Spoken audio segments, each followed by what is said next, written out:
Monsieur le préfet maritime, Monsieur le secrétaire général à la mer, Madame la sénatrice, Mesdames, Messieurs, quel meilleur endroit pour un comité interministériel de la mer que ce grand port maritime de Marseille-Fos. Et dans cette belle cité phocéenne, dans cette ville de Marseille, qui est née et s'est développée par la mer et qui s'ouvre toujours plus, là est son avenir, sur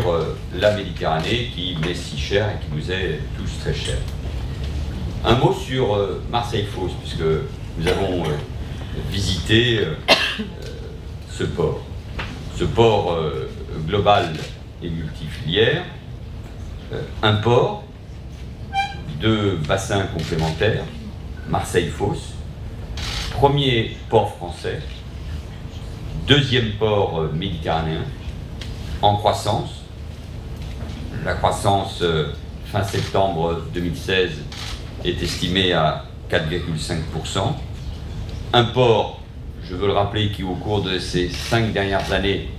c'est-à-dire dans cette période de renaissance, a connu moins de jours de grève que l'un de ses concurrents Anvers. Un port avec des projets forts sur le développement des passagers, sur sa vocation industrielle, aussi bien à Marseille qu'à Fos, sur la réparation navale industrielle, et là avec des projets très concrets qui avancent, sur la logistique, sur la transition énergétique et le numérique, c'est-à-dire le smart port, avec notamment cet investissement d'insertion, avec là aussi un projet de data centers qui est aujourd'hui en cours, avec tout simplement de l'investissement et la reconquête de la ville sur le port, la reconquête du lien entre la ville et le port. Cette ville de Marseille, où je reviens régulièrement avec les ministres pour traiter des questions de sécurité, de renouvellement urbain, de culture, du contrat de plan, de la construction de la métropole ex-Marseille.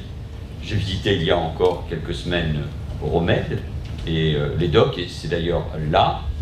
que nous avons décidé du lieu du CIMER, et c'est pour ça que nous sommes ici à Marseille. Cette ville de Marseille qui accueillera, si la candidature française l'emporte, les épreuves de voile des Jeux Olympiques et Paralympiques de 2024. Ce serait une nouvelle fois, j'en doute pas un seul instant, une très belle occasion de valoriser le savoir-faire maritime français, mais aussi la force de Marseille, qui est une ville qui compte tant pour les Français et dans notre cœur, et dont il faut, sans rien ignorer des défis et des problèmes, saluer l'esprit d'innovation et la force pour notre pays. Quand on voit le port Marseille-Fos, on voit bien que la métropole et l'intercommunalité ont un vrai sens, que cette ville a été construite avec la plupart de ses grandes installations industrielles autour. Et la ville au cœur est pauvre. Et la richesse est autour. Et donc on a besoin de cette force économique en s'appuyant, en l'occurrence, sur le port de Marseille-Fos, entre autres, pour aller de l'avant. Donc, quels que soient les élus, on avance ensemble, on ne se plaint pas et on travaille, parce qu'en plus, on voit bien que l'État, maintenant, beaucoup de ses engagements financiers, malgré les défis budgétaires qui sont les nôtres, est au rendez-vous. L'emploi et la lutte contre le chômage, et quand nous voyons le développement ici du port de Marseille, nous disons qu'ensemble, pouvoir public, collectivités et bien sûr entrepreneurs, ensemble, nous faisons tout pour répondre à cette attente, notamment dans cette ville, dans cette métropole, dans ce département et dans cette région qui mérite d'abord qu'on parle d'elle grâce à des hommes et des femmes comme nous avons rencontrés aujourd'hui, Monsieur le Président, Madame la directrice tout à l'heure, qui ont à l'esprit l'intérêt général et non pas la polémique ou la division.